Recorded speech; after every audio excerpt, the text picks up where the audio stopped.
D'où viennent les accusations contre la Russie qui soutiendrait des indépendantistes? Elena Semyonova. Aucune rencontre avec Moscou n'étant prévue pour le moment, la Catalogne compte toutefois sur des conseils russes concernant l'avenir de son indépendance, a annoncé Carles Puigdemont. Mais de telles déclarations ne font-elles pas naître des hypothèses sur une ingérence prétendue de la Russie dans les affaires intérieures de l'Espagne? Juste après le référendum d'autodétermination en Catalogne, la presse espagnole, plus particulièrement El País, La Razón ou La Vanguardia, ont publié des articles affirmant que Moscou soutiendrait le mouvement indépendantiste en Catalogne en vue de déstabiliser l'Europe. Cette « voie de la vérité » et ces révélations, sensationnelles, par quoi ont-elles été dictées? Il paraît que leurs racines ne sont pas à chercher en Russie mais ailleurs, et en voici un exemple. Réfléchissant sur l'indépendance éventuelle de la région un an après la tentative de sécession de la Catalogne, l'ex-chef du gouvernement catalan a indiqué à Sputnik que la Catalogne espérait avoir les conseils russes dès qu'elle demanderait la reconnaissance de la communauté internationale. Pourtant, aucun rendez-vous avec Moscou n'a pas été fixé, a précisé Carles Puigdemont. Bien entendu, tous les conseils nous seront utiles.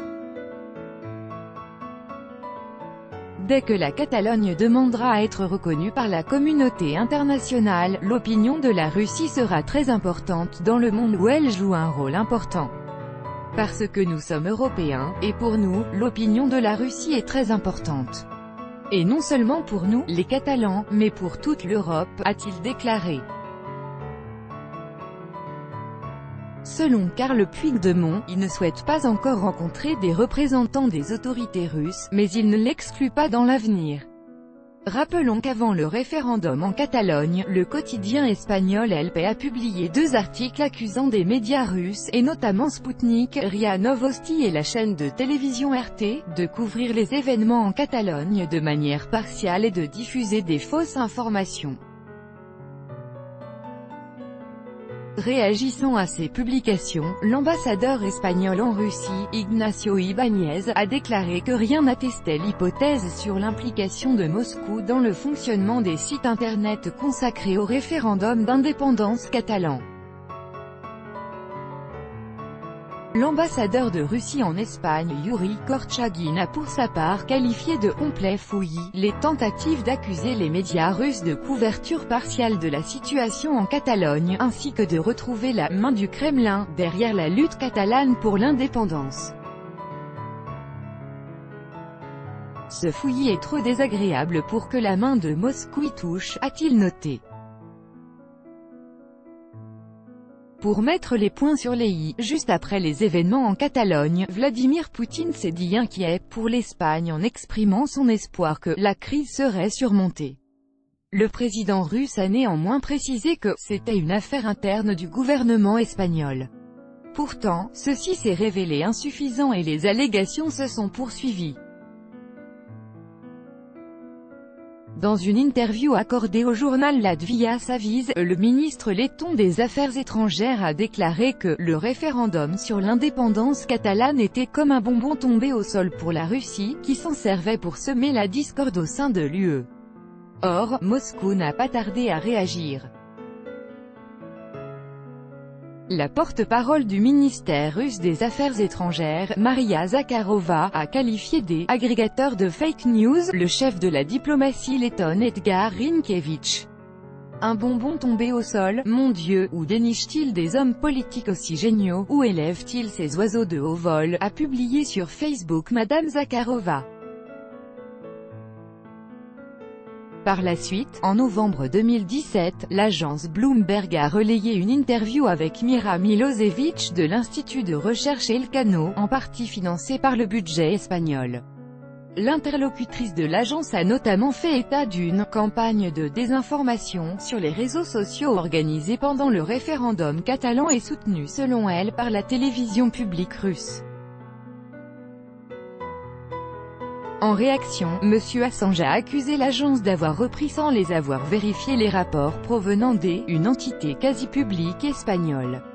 Grande-Bretagne, la France et l'Allemagne ne parlent pas d'ingérence, et les médias US, UK etc. ont quant à eux affiché une augmentation de 2000% des publications pro-catalanes.